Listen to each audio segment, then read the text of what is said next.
Brad, what do you use this thing for? Oh! I guess you don't approve of my hammer draw. What the hell is this? That's a brass drift pin. A what? What's this for? I can't tell you that. Is this an adult punch? So yeah, I'm officially getting scolded for my lame hammer draw. See this? Look at this. So folks out there, hello internet. You see this? It's got paint on the side. You know what that means? It doesn't get used much. What would you grade the draw? A through Organization, A+. Okay. Selection, C. Variety, D. Yeah. I honestly, I actually kind of do like this punch, though. This is pretty good. So you need to clean up the end. But well, it's mushroomed from use. No, right, it's mushroomed from use. But a tapered punch is actually really handy. So, look. Oh wait, look. If you knew a guy that had a lathe, you could probably turn that off on there. So. I'm panning, and I got you and your long lost vise. Look at that. You know, this is a really nice vise. I forgot about this thing here. This is a sweet vise here. And you know what? I actually do like the color even. I do. So it's a nice paint job. Most people do like it. They say you know you can't. Oh wow! How's some critique on the soft jaws? Oh, wait a second. Something looks crooked here. So, you know, I didn't remember.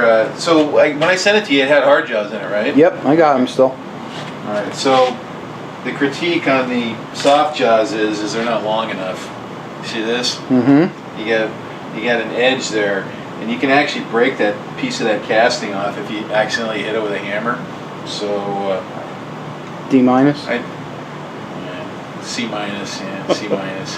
Yeah, you get an A for having copper, but a C on the execution. Sorry. So. All right, this is a special updates from the underground. It's probably one of the last videos that'll be shot in this cave of a workshop. Although I have to say, Brad, it's comfortable down here. This is a nice little shop. So it's air conditioned. It's quite pleasant down here, and Brad has got this thing organized pretty well. I like it. This is an excellent workspace. So who knew, right? It passed. The hammer draw, not so much. So I'm out in Pennsylvania, touring around the countryside and visiting some fellow YouTubers, and I actually had business in the area, not far from here, and I finished my business there, and then I've been touring around Pennsylvania in my little rental car and having a great time. So you'll see some of the video clips on my channel and see what I've been up to. So some kind of neat stuff. Pennsylvania's got good teriyaki or sushi. You had sushi. Yeah, it's okay. It's okay. You know, it's a little inland for sushi, so you know, it's you know. But no, it was good. That was a good dinner. Thank you. If you want pork roast with sauerkraut or what's up? Why didn't you suggest that? Good beef dishes. We got that covered pretty well. Takes me to a strip mall. Okay, come on. All right. Well, that's going to be our little description of why is Tom in Pennsylvania, the next town over, believe it or not. It was. It really was. Yeah. So it was very cool having Tom stop by and pay me a visit in the shop and bust my chops a little bit, and I reunited him with his vise, and we had a good time. We had a cool time. So we're going to get back and we'll show you some more progress of the shop move. So enjoy. All right. See you guys later. Cool. You guys like that one, right? Who would have thought that Tom Lipton would be in my shop, right? Why is Tom Lipton in Pennsylvania? What's up, guys? Welcome back to the shop. This is going to be the last updates from the underground. Yes, the last one. Not that I'm not going to do any more shop updates, but it'll be the last underground one if you catch my drift. So yeah, so Tom was in town doing some business, you know, what the things that Tom does with his work. He was in the neighboring town of Nazareth, and we kind of coordinated a little bit of a visit, and we hung out, showed him my shop, hung out, we laughed, We went out to dinner.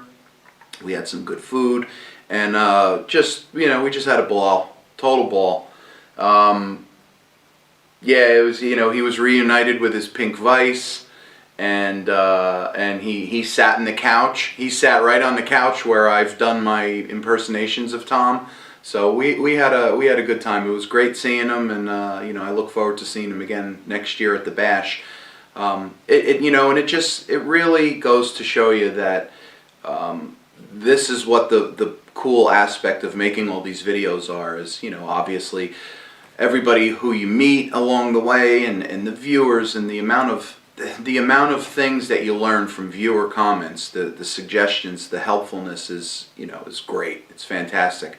But also a really cool thing is meeting the other YouTubers and getting to hang out with them. It's a lot of fun, and it's cool to see people in their off-camera persona. All right, so what do we got going on here today? I've had a lot of requests, email requests. People are emailing me, asking me for shirts. I created some stickers, and I gave them out at the Bash, and you could still, if you want, send me an email or something, and I'll pop one in the mail for you, a free sticker. That's why I got them, just to give them out. Everybody's giving me stickers, right? So I like to give them out to everybody. I only got, I don't know, I think I had 100 printed of the Basement Shop Guy and the Maple Lane Machine. I had 100 of each. I gave a small handful out at the Bash. I gave them to anybody who wanted them. So I have a good amount left for each one. But a lot of people were asking me about shirts, so I'm going to start a T-Blaster shirt campaign to see if I could get some shirts out. Obviously the money will help go to supporting the channel and a little bit of profit, but I kind of want my own shirt too. I'll be honest with you. I got today, who are we wearing? Ray's today, right? I always seem to be making videos when I'm wearing Ray's. Maybe this is a little summoning, like, Ray, come on, we want another video. I know you're busy, but come on, give us something. Just kidding, Ray. Alright, so this is going to be, like I said, the last updates from the underground, and obviously because this is, I'm moving the shop upstairs. Like most of you have been seeing the updates, and that's, that's met with its trials and tribulations too. I don't have a lot of exciting stuff that I'm showing now, but bear with me. That's just the tip of the iceberg. I can't stress that enough. The good stuff is coming. The wiring of the shop, the running of the electricity, the running of the hard lines for the air compressor. The day I move all the stuff up. Up to now, all you really saw was just a person cleaning out his garage. Yay, right? Not a lot of fun, but I think the beauty in that is just seeing something messy get cleaned. That's always nice. It's good for the brain. You don't have to mentally manage all the clutter and the junk. And of course, painting, right? How fun is watching paint dry? And it's not really fun at all.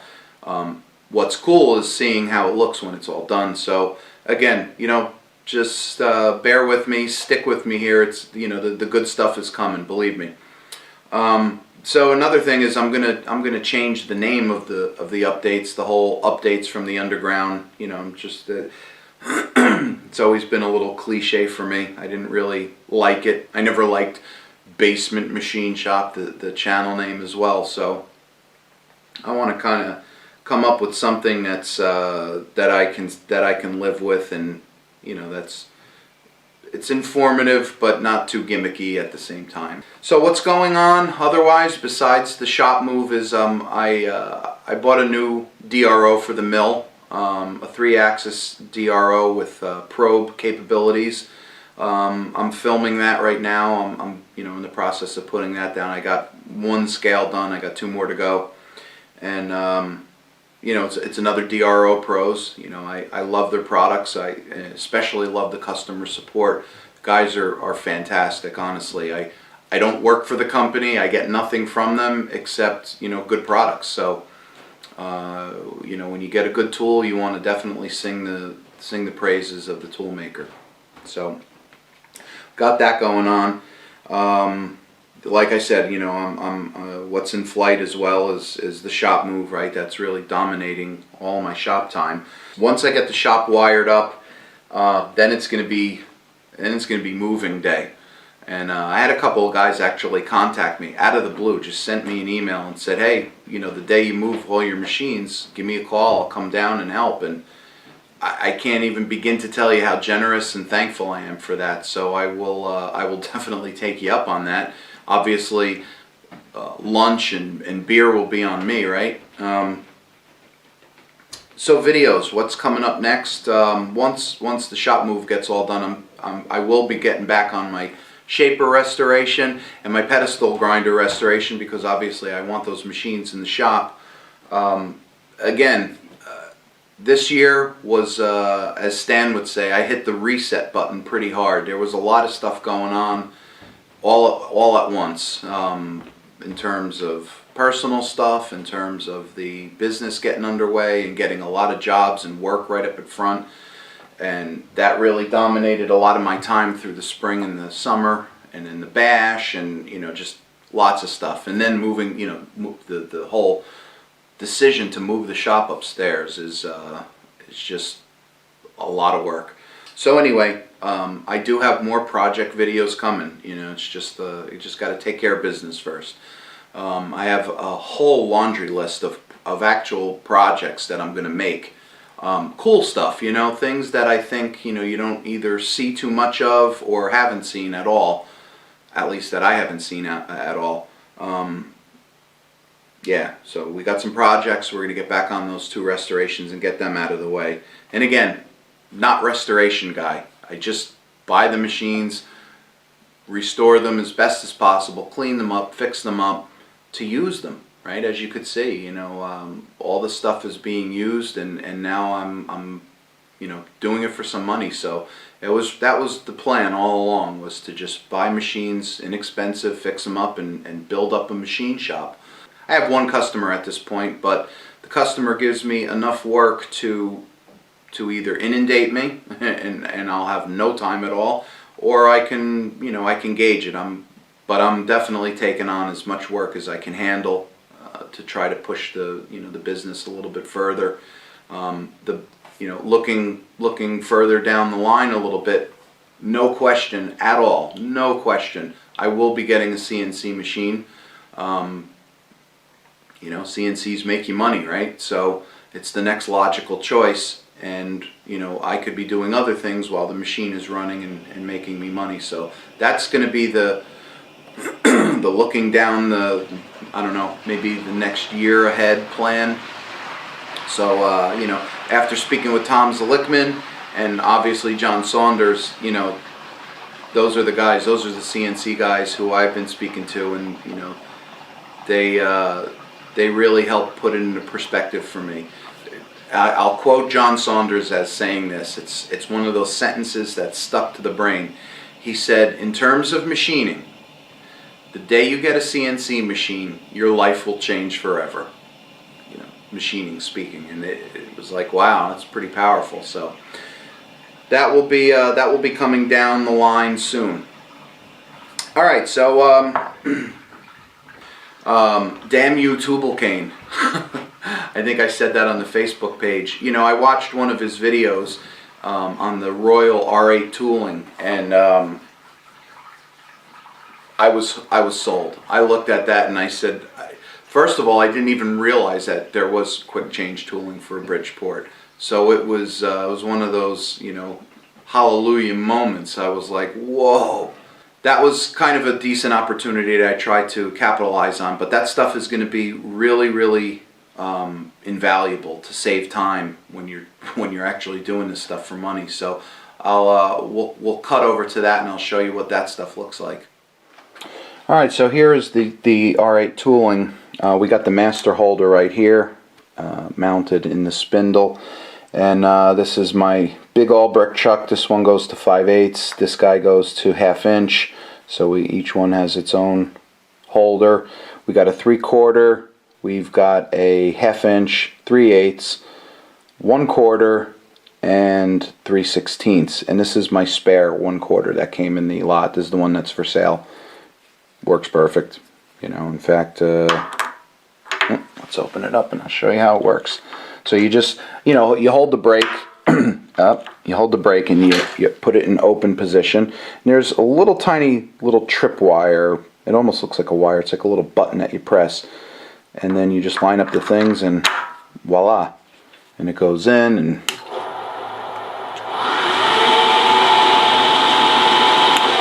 there you go. And then you want to take it out. I just hold the brake, you push in, turn, and it just falls right out. It's all ready to go for the next tool. I'd say a big 3/4 in place. So this is going to really come in handy. Just the fact that it's holding, you know, it's holding the tools, you know, your drill bits in here. I mean, I could have a center drill in this one and my drill in this, you know, the regular drill that I'm drilling. And I don't have to move my x-axis. I'm sorry, my z-axis.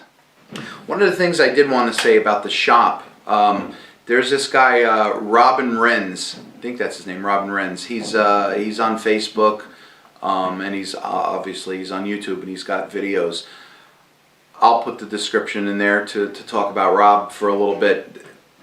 His videos are fantastic. So when you're done watching this video, or if you'd like to just turn this video off, go over to Rob's channel and go watch Rob and the stuff that he does. And just a real nice guy. I've spoken to him a couple of times. We were trying to get together, all three of us, me, him, and Tom. But, you know, Rob was busy, you know, working, and we just couldn't put it together for all three of us. But I do plan on going to visit Rob down in his shop, and maybe we'll take some video. We kind of made some plans, some tentative plans about that. But go see Rob, subscribe to his channel, and watch, you know, another great channel of machining videos. So, you know, excellent videos, Rob. So one of the other things I just recently got into now was photography. I love taking pictures. We all take pictures with YouTube channels, and when you're doing machinery, you're taking pictures, sending people pictures, FaceTiming, all this technology that we have. Well, where I live out here in Pennsylvania, I get some nice skies, you know, from time to time, especially in the winter when it's not humid and, you know, and it's clear out. And I always wanted to photograph the moon. You know, I'd always get, like, when I come down my street, the moon, the way it rises, it always makes me want to take a picture of it. I always say, God, if I had a camera, I would take a picture of the moon. So finally, I was digging around and talking to a couple of people, and I bought a used DSLR camera. It's a Canon T3i. It's an entry-level DSLR. Nothing fancy. I bought that, and it, you know, came with a kit lens for, I think it was about $250 shipped. So I bought that, and, you know, I purchased a couple of lenses now. I've been doing this for about 2 months, and I'm really, you know, I'm finding that my interest lies in, you know, the astrophotography, taking pictures of the night sky and the moon and stuff, and other pictures as well. I mean, right? So here's the camera that I bought. This is the Canon Rebel T3i. This came out probably 4 or 5 years ago, maybe 6 years ago, I don't know. It's an entry-level DSLR camera. And when I say entry-level, I mean it has all the bells and whistles, full manual mode, and it does all that kind of stuff, video and whatnot. But you know, if you want burst photographing, you know, if you're trying to shoot action and stuff, you know, it's slow, right? And it's also what's known as a crop sensor camera, so it's not a full frame camera.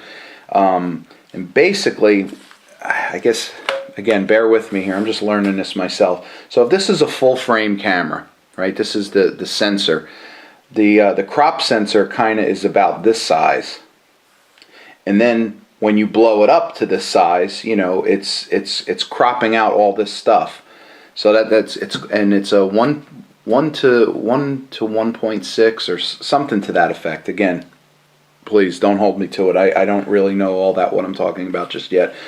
But I think it's called a 1.6 crop factor, something to that effect. Anyway, this was really inexpensive. It came with this lens right here. This is called a kit lens, which comes with the kit when you buy the camera and the lens. And it's, it's a plastic little, general cheapy kind of zoom lens. However, it takes great pictures. I mean, I take pictures, I look and I go, wow, that looks stunning. But there are way better lenses out there, believe me. Like this guy. This is, and again, this is not all that expensive. This is a Rokinon lens. It's 14 millimeter, so it's a very, very wide angle. Wide angle meaning you could capture a whole room. That's the best way I can explain it. You put the camera in the doorway and it will capture the entire room. It captures, if you're pointing it up at the sky or the mountains, it captures a lot. It sees basically, wide angle is like, from here all the way to there, whereas, a less wide angle would capture that much. Anyway, I digress. This is a Rokinon lens. It goes down to, the aperture I think is a 2.8. It's all manual aperture, manual focus, but it's really good quality. You just feel the focus ring just feels like nice and dampened and smooth, and it's just great. This is the lens that I shoot the sky with, and it's the pictures that I'm getting. The pictures that I'm getting in my light polluted area, and if you look, there's a map out there called the Dark Sky Finder, and you could, you scroll the map all over the country, and there's color coding of, how much or how little light pollution there is. Where I'm at, it's a red code, which means it's, it's the notch below New York City, basically. Anyway, I'm about 4 hours from a place called Cherry Springs, Pennsylvania. And on the internet, I read this. I don't know if it's true or not, but they're calling it the darkest place on the East Coast, or the darkest place east of the Mississippi. It's incredibly dark up there. There's just the right conditions for the mountaintop and the land that's developed around it. It's very, very dark. And the photography, the star photography, astrophotography that people are getting out of that state park is just phenomenal. I mean, do a search on Cherry Springs State Park astrophotography or whatever. I mean, the full Milky Way with all the swirly colors and stuff. Super, super cool. All right, so I bought this lens too. This is another kit lens that comes with these types of cameras. This is a 75 to 300 millimeter, so it's got a big zoom on it. And I bought this obviously for zoom, but I really bought this to shoot the moon. Most cameras, like an iPhone and a lot of the point-and-shoot cameras, just don't have the zooming capabilities to get past. Because when you look at the moon, it's just this big glowing kind of blurry glowing object, and you got to kind of zoom further in to get past that, and then you start seeing craters and whatnot. And I'll post a couple of pictures of the stars and the moon that I shot. I'll post pictures of the moon that I shot with this, and pictures of the stars I shot with this Rokinon lens. And then we have this guy right here. This is called the Nifty 50. It's a Canon lens. It's 50 millimeter, fixed. It does not zoom. It's called a prime lens when they don't zoom. It's just 50 millimeters. But it goes down really low light. It's got a very low aperture of 1.8, I think. Yeah, I think this is a 1.8. And with a low aperture like that, right, that's how much light gets let into the lens. With that kind of low aperture is great for portraits. So if you go up to somebody and you take their picture, they're really clear and in focus, and the whole background is all blurred out. Again, I know this is all basic terms that a lot of people out there, a lot of you guys out there are watching this who are photography savvy are probably yawning going, come on, get on with it. I get it. But anyway, this lens they call the Nifty 50 because it's $100 brand new. And it's a really good lens, great bang for the buck. It's famous for that. So if you ever get a DSLR, make sure you pick up a Nifty 50. They're really, really good. And I'll post some pictures that I took of that. So any of the pictures that you see that are really nice and in focus and everything, and have a very blurry background, that's the Nifty 50. So there you have it, DSLR. I'm going to actually start experimenting with using this as my new video camera because, especially with like a zoom lens like this, I could zoom in and get these extreme close-ups, and I have full manual control over it, so I won't get any, you know, autofocus issues or any of that kind of stuff, white balance issues. I'm going to just be able to control it all by myself and take care of it. So I was talking to Keith Rucker actually about it. We were emailing each other back and forth, and if you notice Keith's videos, they got that real pro film look, and he does pretty much, he's got a better camera than mine, but it's, you know, it's the same kind of same crop sensor type of a camera, but you know, all the techniques are basically the same. So I like Keith's videos. So anyway, that's what we're going to do. We're going to experiment and take some video with that. And then the last thing I want to do is I want to show you the tripod that I got. Whoop, I just kicked it. I want to show you the tripod that I got. So I'm going to take this video camera off. We'll go handheld for a second, and I'll show you what I got here. This is a tripod. It's called an Enduro. Well, the company's Enduro.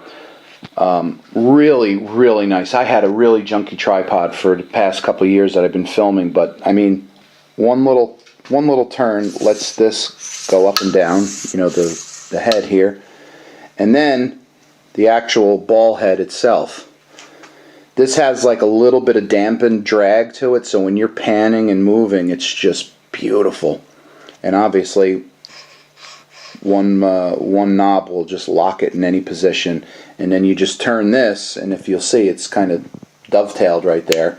And I got the mating piece on the bottom of the camera. You know, you just turn it, and then it stops, right? And then there's two little metal tabs that will prevent, you know, the camera from sliding out, because they hit this portion here and this portion. They kind of lock like this. So then you have to pull this. You could see you pull it out, and then you turn it one more turn, and it opens it enough for you to kind of rock the camera right out.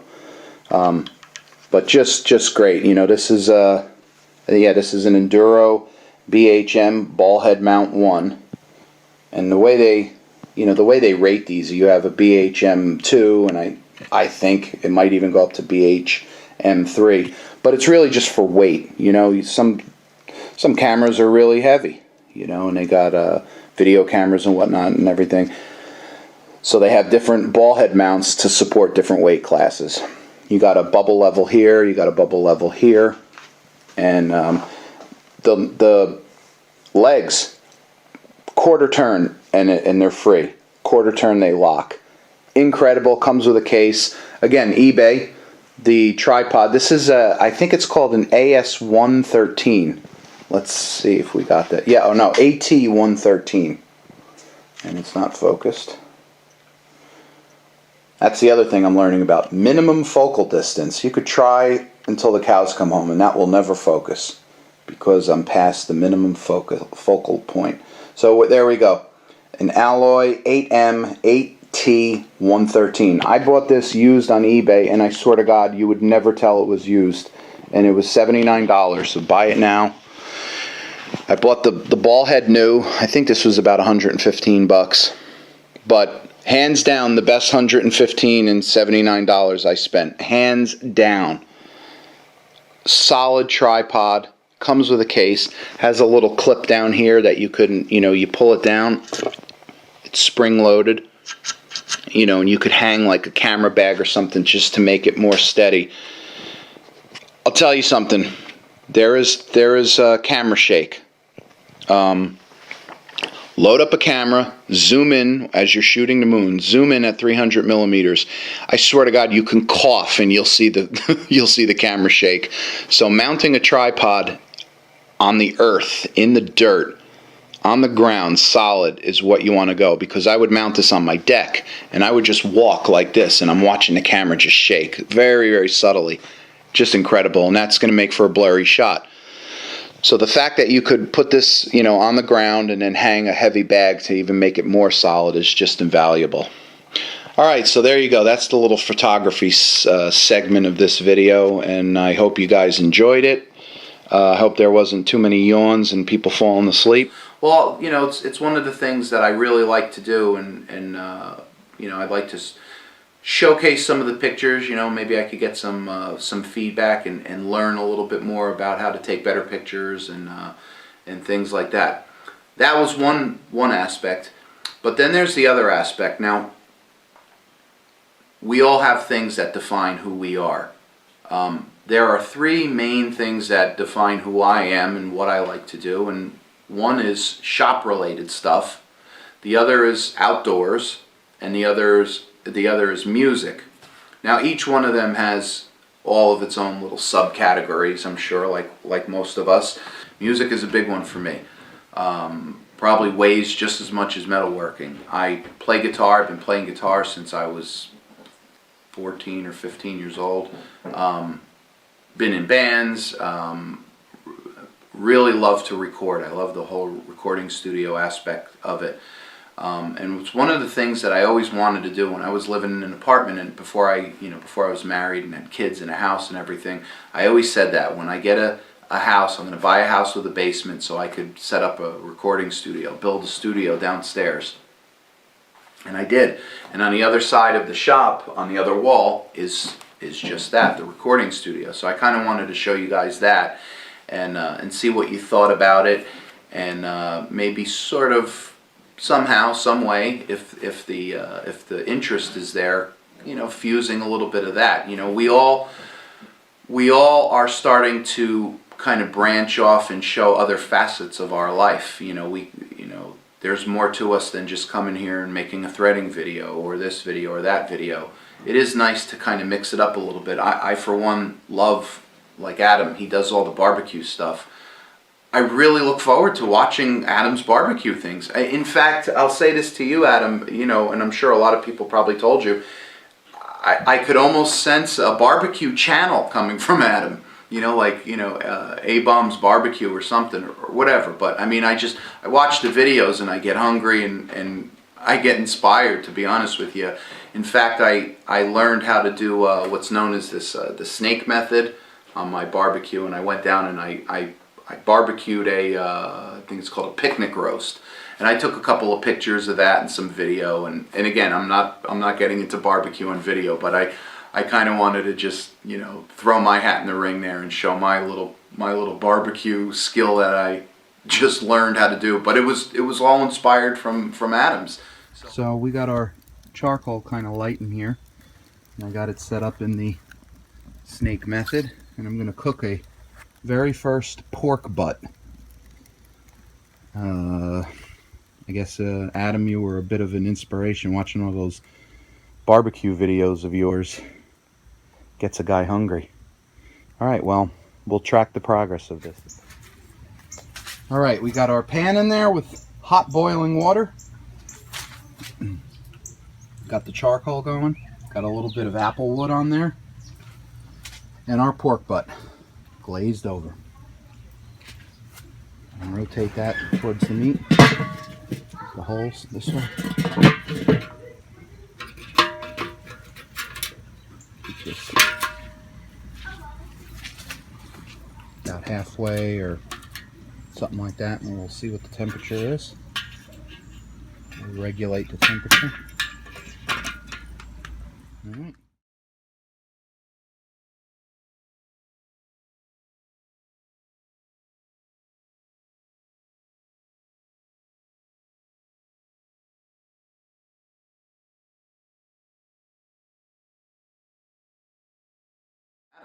So I think it's really cool that a lot of us, you know, are showing different facets of our life. I know, you know, Keith shows all his chicken raising, and Greg Halligan, he does all his HVAC stuff, a day in the life of an HVAC guy. So everybody's kind of showing other things that they're interested in, and you know, obviously I'm no different. I want to show some of those other things, and it just adds a little bit more fun to all the video making, and you know, and the viewership and stuff like that. So without further ado, let's go and check out the studio. Alright, we're going to walk through this door and you'll see where the music lies.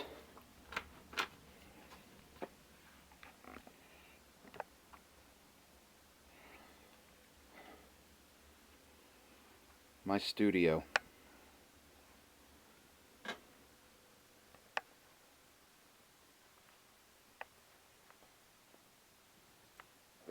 So over here is a, God, I forgot the year, maybe a 2001. This is an American Les Paul, Gibson Les Paul, made in Kalamazoo, Michigan, right? Over here, this is a Fender American Telecaster. This guy right here is a JTM 45, Marshall JTM 45 Plexi reissue with the classic. I think they call it just, a classic cabinet. It's also a reissue, but it's, I don't know, 15, 20 years old at this point still. It's got 25 watt greenback Celestion speakers in the back. Over here is a Fender Deluxe Reverb, pretty much a standard staple in, in most studios. This guy here is, I call this one Cream Puff because looks like a cream puff. This is a faded white, believe it or not, even though it looks yellow. It's called the faded Olympic white. Olympic white, maybe? I think it's called Olympic white. But Fender guitars, when they issued a color called, and again, I hope I'm speaking correct here, I think it's Olympic white. It would fade over time, and it would get this beautiful, like very, very slightly washed out yellow tone to it. Just beautiful. Rosewood neck, large 70s style headstock. I built this all out of custom pieces. Just bought pieces off of eBay, and I just kind of assembled my wish list type of a guitar. A lot of people don't realize that Fender is one of the only companies out there that will actually take a custom order and build you your own custom guitar. You could have, your fretboard radius the way you like it, the headstock, the color, basically anything. So again, we see the panels here, right? More decorative sound control. We got our bass traps. Got some mic stands here. A whole bunch of mic stands back in that corner over there. This is like a little bump out in the basement. This is really the footing for the fireplace. The fireplace sits above it. Track lighting, and then we have a pedal board here. This is called a G2 from the Gig Rig. This is basically a switcher. You put all your pedals on, and they all feed into this switching system, and by hitting the different buttons and combinations, it will actually send the signal to each of these pedals. And the whole idea of that is it just keeps it really quiet, very isolated, and it's just really a very, very functional switching system. You can make presets of different pedals that are on at the same time. You just couldn't do that. You couldn't sit here and do this tap dancing routine to switch preset sounds on and off. So it's a really, really invaluable piece of gear. Wah-wah pedal from Exotic Wah. We got an Ernie Ball volume pedal. Boss chromatic tuner. MXR envelope filter. This is an old one from the 70s. So this was not cheap, that's for sure. Analog Man Beano Boost. An Angry Charlie distortion pedal, MXR Dynacomp, MXR script logo, Phase 90, Electric Mistress flanger, a Strymon Blue Sky reverb, and a Memory Man, a nice tap tempo Memory Man. So this is it. This is there's a headphone rack and headphone and mic cable rack and everything. So yeah, I used to do a lot of recording in here, and this is something that I really wanted to pursue until I got my first two bands that came in, and they were wandering around. They were wandering around the shop. They were wandering around up in the house, and I just realized I didn't like sitting at a desk all day, telling people how great they were when they weren't great. So anyway, that's the studio, and I mean, I'm gonna see what everybody thinks, the comments and stuff. If you want me to explore a little bit more, I can certainly show you some of the music that I recorded down here. We could you know, we could play music, and in fact, I'll show you a little bit of something here. This is track by track, you know. So we hear like a mix, but here's just the drums, right? Let me kick this in, there we go. So here's the drums running through some reverb. We'll put in some bass. We'll isolate the bass now.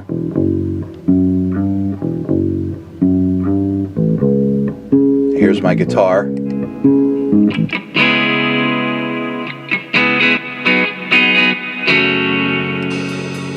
Put it all together.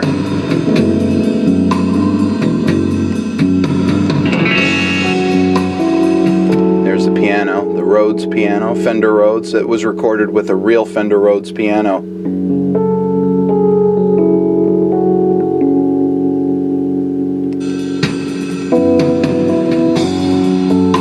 We even got some vocals.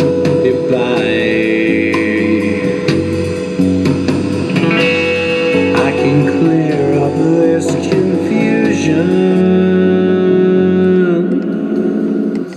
Maybe this could ease your mind.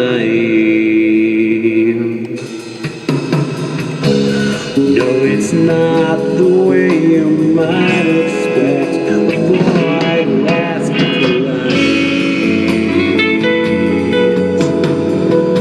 So this is all just multi-tracking. You know, these are all different things that we've multi-tracked over the years. I got lots of songs and stuff. I use a lot of my own music in the videos that I make. Just a way of throwing some stuff out there. And like many of yous out there, my tastes vary. I like heavy music. I like soft music, new age, blues, jazz, classic rock, heavy metal, you name it, I love it.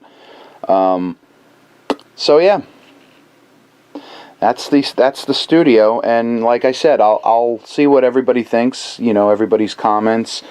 You know, I do like to show other parts of who I am on camera, and let you know that I do have other interests.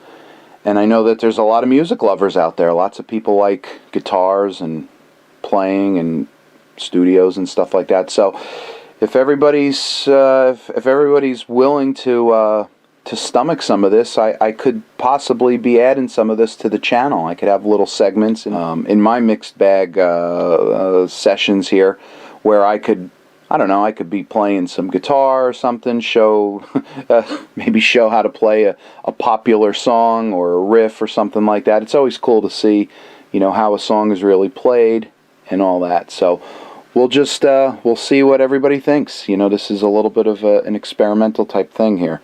So, all right, I hope you enjoyed that. So there you have it. That was the studio, and I hope you guys like it. And again, like I was just saying, you know, we'll see how the feedback goes. We'll see if there's any interest in any of this stuff, and you know, maybe we can add a little bit more color to the videos. You know, either in a mixed bag format, or maybe solely a photography video, or solely some guitar works, recording, stuff like that. You know, it is a channel, right? And the channel has different programming, so, I mean, if you don't like machining, maybe you just don't watch it. But there will always be, obviously, this is a machining video channel. There's always going to be that, always. That will be the mainstay. But I'm just thinking about just adding a little bit more to the product line, if you will. So that's it. That's going to be the last updates from the underground video. Titled Updates from the Underground. So we'll come up with a new name for that. Maybe you guys want to throw some suggestions in the hat of what we can call it, and we'll see. Maybe that could be like a contest or something.